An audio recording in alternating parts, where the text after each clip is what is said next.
Durante los próximos minutos, los textos se transforman en sonidos, las palabras vibran en el aire y la literatura se escucha por la radio. Te damos la bienvenida a Sonoteca UNR, la biblioteca sonora de Radio Universidad de Rosario. Sonoteca UNR.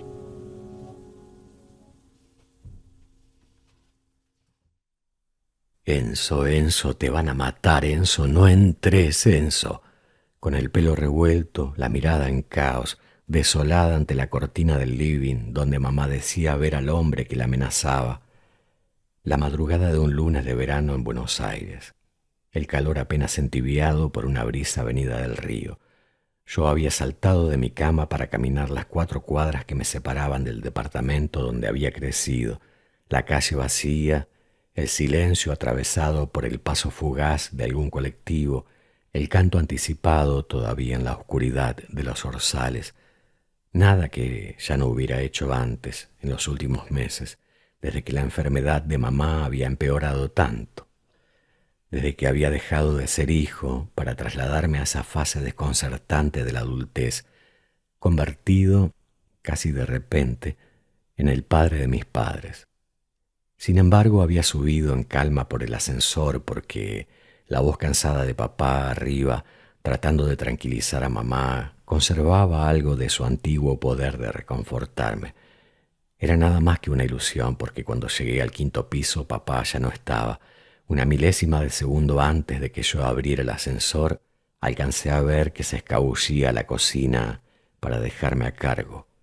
«Enzo, Enzo, no entres, te matan, Enzo», repetía mamá en el palier, sola y en su silla de ruedas, aterrada ante la puerta abierta del departamento. Los episodios que sufría en los últimos tiempos, pero esta vez era peor que nunca. Un hombre escondido detrás de la cortina se burlaba de ella con una carcajada que le hacía agarrarse la cabeza, taparse los oídos. «Enzo, Enzo», bajar la mirada, implorar, «por favor», temblando de miedo, pidiéndome que la sacara de ahí, que la pusiera a salvo, que la llevara a dormir conmigo a casa. «Pero mamá», le dije mientras me agachaba para mirarla a los ojos, «yo vivo en un 3er piso por escalera, vos no podés subir, yo no te puedo subir, son las 3 de la mañana. No hay ningún hombre escondido atrás de la cortina, acostate por favor, volvé a dormir que ya es muy tarde». «No me hagas esto», suplicó mamá, y fue la primera vez en nuestra vida que me habló de esa manera. Ni siquiera lo había hecho cuando le rayé con mi camioncito de punta a punta la mesa ratona que había comprado después de meses de convencer a papá que le diera la plata. «No me hagas esto», con la cabeza hundida entre los hombros, protegiéndose con los brazos, evitando mirar a su hijo, al hombre detrás de la cortina, a papá que volvía viejo, cansado, consternado, trayendo un vaso con agua. Le acerqué el vaso a mamá.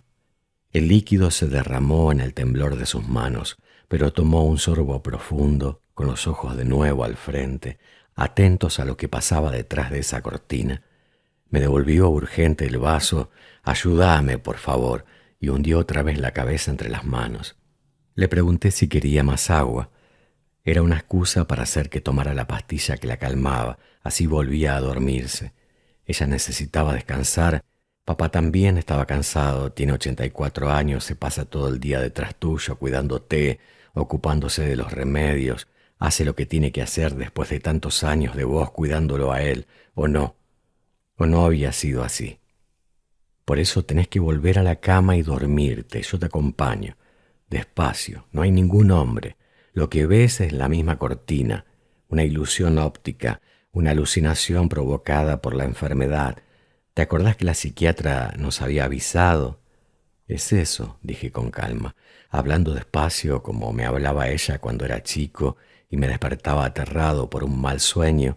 Mientras tanto, con la misma suavidad, empujaba la silla para devolver a mi mamá a su habitación.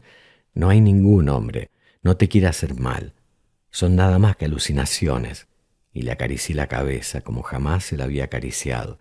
Yo, que nunca fui capaz de decirle te quiero, que no la abracé más que en los cumpleaños, Navidad, el Mundial de Fútbol, que siempre esquivé tocarla, sentir su piel contra la mía. porque ella tampoco me abrazaba ni me decía te quiero, aunque me demostraba su amor de muchas formas. Sentí por primera vez su pelo humedecido por la transpiración, le acaricié con ternura, como si mamá fuera una nena asustada. Enzo, por favor, ¿por qué no me crees, Enzo? Aterrada del hombre detrás de la cortina que ahora revoleaba un cuchillo y soltaba una carcajada, la deformación en los dientes que hacía chillar a mamá en su silla de ruedas, mover los pies en el aire para frenar lo que yo la obligaba a hacer al empujar la silla hacia el living, el ventanal contra las luces de la avenida, la cortina que se movió por el viento, porque la ventana estaba abierta, porque era verano y corría una brisa. Por eso se había movido la cortina, no porque fuera un hombre que te quiere matar, mamá. Fue porque papá abrió la ventana para que corriera aire. Trataba de explicarle, pero ella, por favor, ahora con los ojos inundados por el llanto. ¿Por qué me haces esto? ¿Por qué no le crees a tu madre?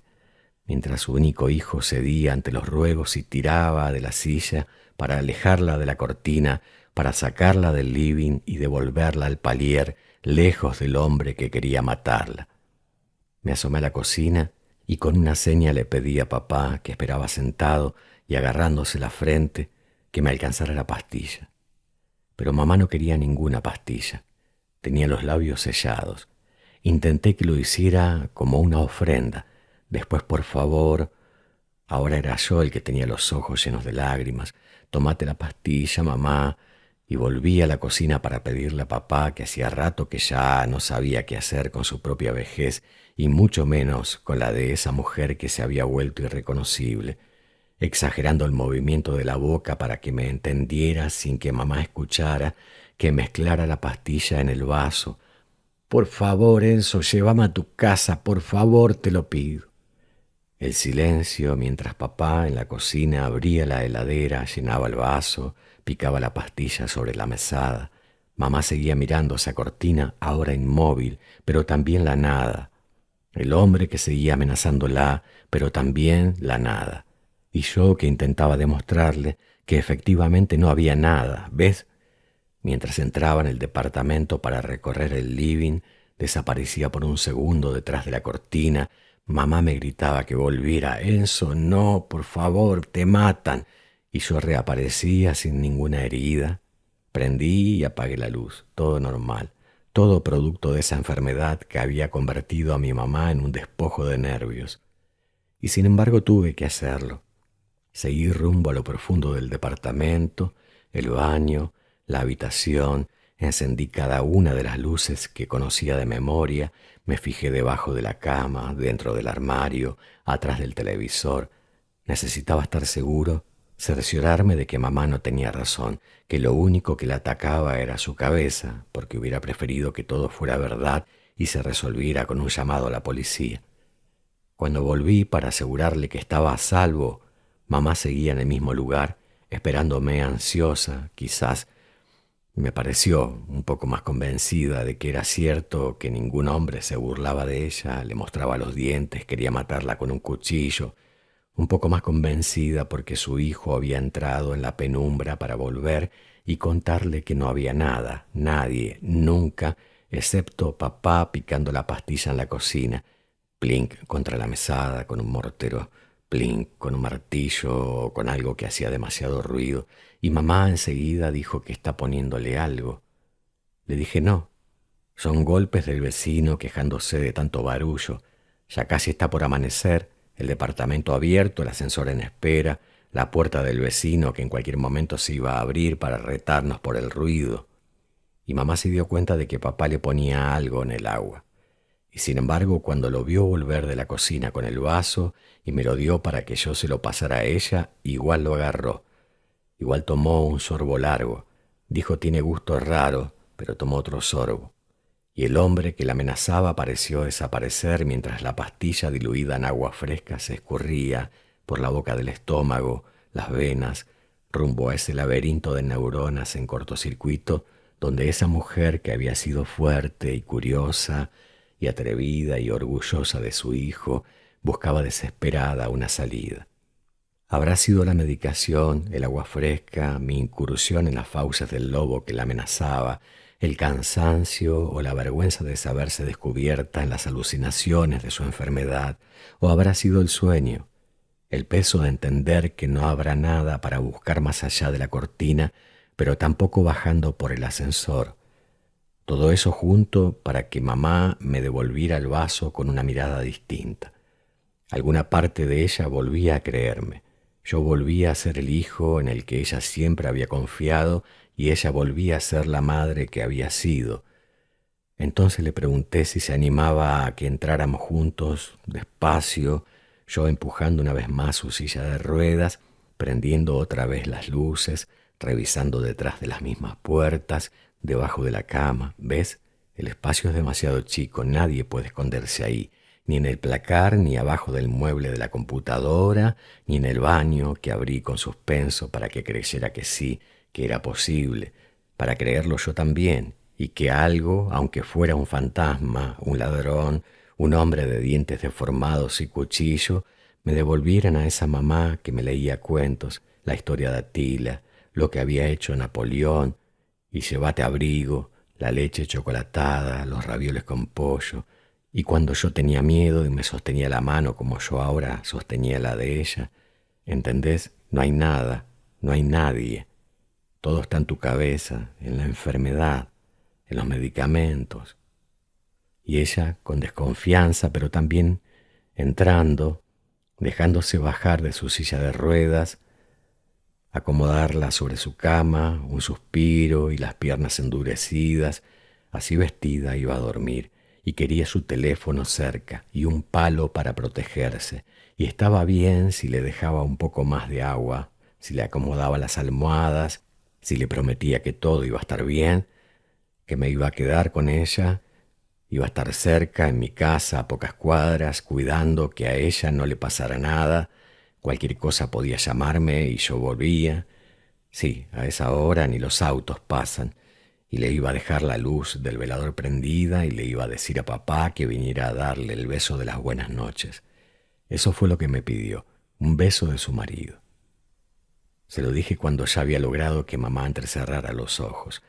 Me acerqué a papá y le pedí con esa vergüenza con la que le hablaba siempre, ese respeto excesivo, incluso ese miedo con el que me dirigía a él, aunque quedara poco de aquel hombre que había sido y ahora fuera un viejito asustado, después de repetirle lo que nunca se acordaba, que escondiera los cuchillos, que siempre tuviera preparado un vaso con una pastilla picada, que le diera la medicación más tarde así dormía de un tirón hasta el amanecer, le pedí que fuera a darle el beso que mamá necesitaba y que él aceptó a regañadientes, ni siquiera por lástima, ni un asomo de amor, puro cansancio y hartazgo y ganas de que todo termine pronto. Desde el living escuché que entraba al dormitorio arrastrando las pantuflas y mamá, ya medio en sueños por la pastilla, le preguntaba si estaba contento y él le decía que no. ¿Por qué no? Y papá le contestó que tenía que soportar una vejez de mierda y mamá le dijo que ella estaba contenta porque estaba viva y papá no se pudo aguantar y le escupió: «Qué suerte que tenés, yo no estoy contento de estar vivo», y apagó la luz del velador y la dejó sola. Y enseguida, mucho más calmo y en voz baja, vino a decirme que mamá dormía como un bebé, que me quedara tranquilo, que cualquier cosa él me llamaba otra vez. No expliques nada más, de Enzo Maqueira. Lo que acabas de escuchar forma parte de Sonoteca UNR, una producción de Radio Universidad de Rosario.